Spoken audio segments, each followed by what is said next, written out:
Fafda, 1 minute था। ये लीजिए। सुनिए मैडम, ये एक्स्ट्रा पैकेट क्यों दिया मेरे पार्सल में? ये बहुत टेस्टी है, आप ट्राई करके देखिए, आपको बहुत पसंद आएगा। मुझे नहीं चाहिए तुम्हारा एक्स्ट्रा पैकेट। तुम ये मत सोचो कि तुम कुछ भी दे दोगी और मैं उसके लिए पे कर दूंगा। नहीं नहीं, ये हमारी तरफ से कॉम्प्लीमेंट्री है। आई एम श्योर इस बार आप खाएंगे, नेक्स्ट टाइम आप जरूर खरीदेंगे। हमारी तरफ से लेके जाइए। अच्छा, कॉम्प्लीमेंट्री है? हाँ हाँ हाँ। फिर दे दो। ये लीजिए। ये लो पैसे। Thank you.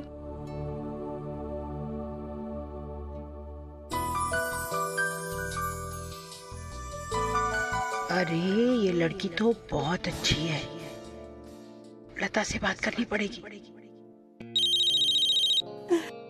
हेलो सनी बेटा। हाँ, क्या कह रहा था? आप तो जानती है ना कि तेजू की आई के साथ कितना बड़ा हादसा हुआ है। इस बात को लेकर तेजू बहुत अपसेट होगी। आप लोग प्लीज तेजू के साथ थोड़ा नरमी से पेश आना। सनी बेटा, ये सब तो हमें सिखाएगा? तुझे क्या लगता है हाँ कि हम दोनों बहनें पत्थर की बनी हुई है? हमारे सीने में दिल नहीं है? पूरा एपिसोड देखिए ZEE5 पर। पापा, आई कैसी हैं? उनकी सेहत में कुछ सुधार आया? कोई प्रोग्रेस नहीं है, बट आई बिलीव वो बहुत जल्द ठीक हो जाएंगी। आप चलिए अभी खाना खा लीजिए। नहीं, भूख नहीं है। बाबा, मैं आपको घर चल के खाना खाने के लिए नहीं कह रहा हूं। मैं जानता हूं कि आप आई को छोड़कर कहीं नहीं जाएंगे, इसलिए मैं आपके लिए घर से कुछ कपड़े और खाना लेकर आया हूं। चलिए कुछ खा लीजिए, प्लीज खा लीजिए, प्लीज।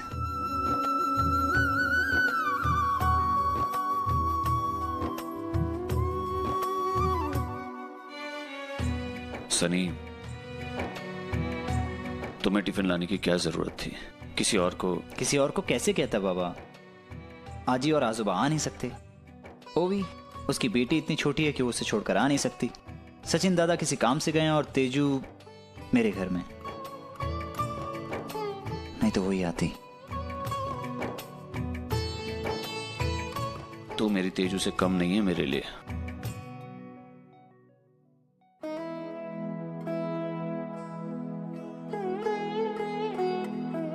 अरे तेजू, क्या हुआ बेटे? क्या हुआ? तू रो क्यों रही है?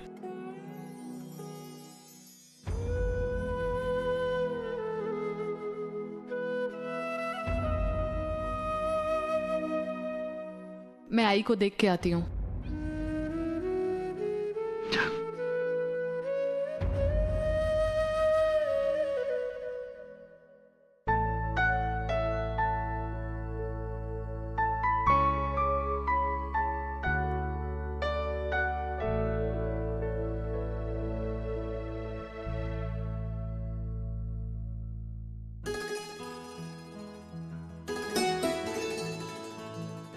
मैं तुमसे वादा करता हूं सनी,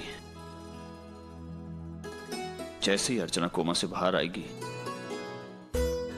तुम्हारी और तेजू की शादी मैं करवाऊंगा।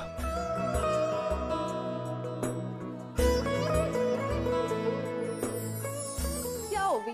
कल मैं थोड़ी देर के लिए पड़ोस में क्या चली गई, तुम तो परी को लेकर इधर ही आ गई। हाँ, इसलिए सोचा कि हम लोग खुद ही आ जाए। सॉरी, वैसे अच्छा हुआ तुम दोनों आ गए।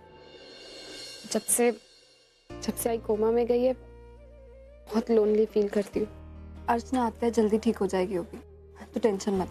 हाँ बिल्कुल सही कहा, वो जल्दी ठीक हो जाएंगी। चलो अब मुझे परी से खेलने दो। दो आराम से। हाँ हाँ हाँ, आराम से। ओलो बाबा, ये गुली गुली। अरे परी रो रही है। परी देखो रोने लग गई। वो परी क्या हुआ परी को? क्यों रो रही है? डरा दिया तुमने अपनी ड्राइविंग शक्ल से। अरे मैंने कुछ नहीं किया। परी बेटा चुप हो जा बेटा। क्या हो परी को? रो रही है यार। परी बेटा 1 मिनट, मैं अभी आया। दादा एक सेकंड, मुझे लगता है इसे नींद आ रही है। क्या हुआ परी को? हाँ, नींदू आ रही है? हाँ, मुझे खिला भी नहीं चाहिए। एक मिनट अभी चुप हो जाएगी। सनी ये क्या है? बताता हूँ। सॉरी परी। परी, ओए देखो कैसे हंस रही है। हाँ अरे ये तो चुप हो गई। पर ये है क्या? एक्चुअली जब मैं छोटा था तब मेरी माँ मुझे यही पिलाती थी। इसे गुट्टी कहते हैं। और मैं इसे पी के 1 मिनट में चुप हो जाता था। अरे वाह, क्या मेमोरी है आपकी। आप जब इतने छोटे थे आपको वो सारी बातें भी याद है? नहीं यार, तब मैं बहुत छोटा था, वो बात मुझे कैसे याद रहेगी? तो मॉम ने मुझे बताया बड़े होने के बाद। एनीवेज, अब परी के साथ खेलने का मेरा टाइम है, आपका टाइम ओवर। हाँ पहले मैं खेलूंगा। नहीं, पहले मैं खेलूंगा। हाँ पहले मैं।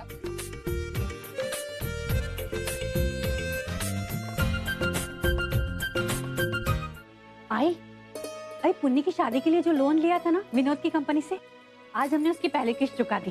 अरे वाह! और पता है ये सब कुछ मित्तल जी की वजह से ही हो पाया है।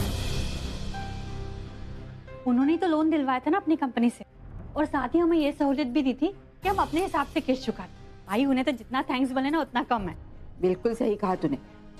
मुझे तो खुशी होती है कि हमारी पुन्नी को इतना अच्छा जीवन साथी मिला। कैसे बताऊं आप सबको कि मित्तल अच्छा आदमी नहीं है। इस बारे में सबसे पहले मिष्टी से बात करनी होगी, लेकिन इस वक्त वो इतनी परेशान है, उससे बात करूं भी तो कैसे?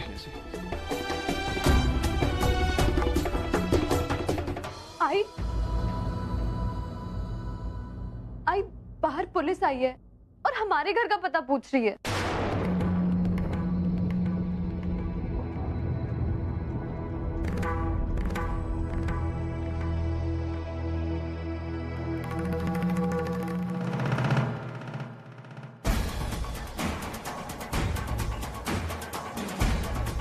डॉक्टर ओनी दत्त जी? आप ही डॉक्टर ओनी दत्त हैं? हाँ मैं हूँ डॉक्टर ओनी दत्त। बताइए क्या काम है? हमारे पास आपके खिलाफ अरेस्ट वारंट है।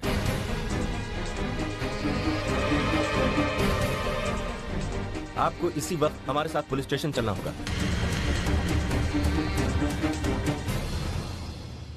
लेकिन ओनिर के खिलाफ अरेस्ट वारंट क्यों?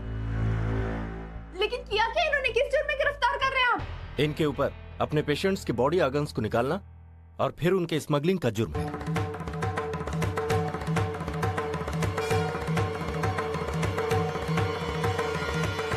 क्या? देखिए इंस्पेक्टर साहब, आपको जरूर कोई गलतफहमी हुई है। मेरे हस्बैंड ऐसे नहीं है। आप शायद नहीं जानते, ये दुनिया के फेमस गायनेकोलॉजिस्ट में से एक है। आप प्लीज एक बार पूरी तरह से छानबीन कीजिए। ये कितने भी बड़े गायनेकोलॉजिस्ट हों और कितने भी नामचीन डॉक्टर हों, हमें इससे कोई फर्क नहीं पड़ता। पुलिस और कानून की नजर में हर शख्स, हर इंसान एक समान होता है, और अगर इन्होंने गुनाह किया है तो इन्हें उसकी सजा जरूर मिलेगी। चलिए आप। इस तरह। अरे लेकिन ठीक से बताइए ना, हुआ क्या है? इनके खिलाफ आज हमारे पुलिस स्टेशन में एक रिपोर्ट दर्ज हुई है और उसमें यह बताया गया है कि इन्होंने अपने पेशेंट्स को ऑपरेशन कराने की गलत सलाह दी, और उन्हीं ऑपरेशंस के दौरान इन्होंने उन पेशेंट्स की किडनीज को निकाला और फिर उन्हें इल्लीगली बेच दिया।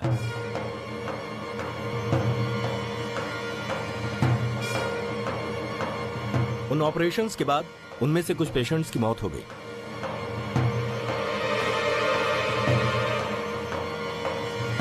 ये किसने कंप्लेंट की? डॉक्टर कुंदन। ये तो वही आदमी है जो खुद ही रैकेट चलाता है। ये डॉक्टर कुंदन वही है ना जो हमें पुणे के रिसेप्शन पार्टी में मिले थे, और उन्होंने तुम्हें उनके हॉस्पिटल में जॉब करने की ऑफर भी दी। हाँ मिश्री, वही आदमी है। इंस्पेक्टर, ये वही आदमी है जो अपने हॉस्पिटल में रैकेट चलाता है। And I can prove it to you. तो आप मुझसे ये कहना चाहते हैं कि डॉक्टर कुंदन, जिन्होंने आपके खिलाफ रिपोर्ट दर्ज कराई है, वो खुद एक मुजरिम है? यस इंस्पेक्टर, वो खुद इस केस में इन्वॉल्व है। इनफैक्ट जब मैं केवी हॉस्पिटल गया था तब मुझे सब चीजों के बारे में पता लगा, और इनफैक्ट मैं खुद उनके खिलाफ कंप्लेंट करने वाला था। आपको ये सब कब पता चला? करीबन 2 हफ्ते पहले। 2 हफ्ते पहले? और आप 2 हफ्तों तक चुप रहे? एक तरह से देखा जाए डॉक्टर ओनीर, तो आपने इतना बड़ा जुर्म छुपाकर भी एक जुर्म किया है। पूरा एपिसोड देखिए ZEE5 पर।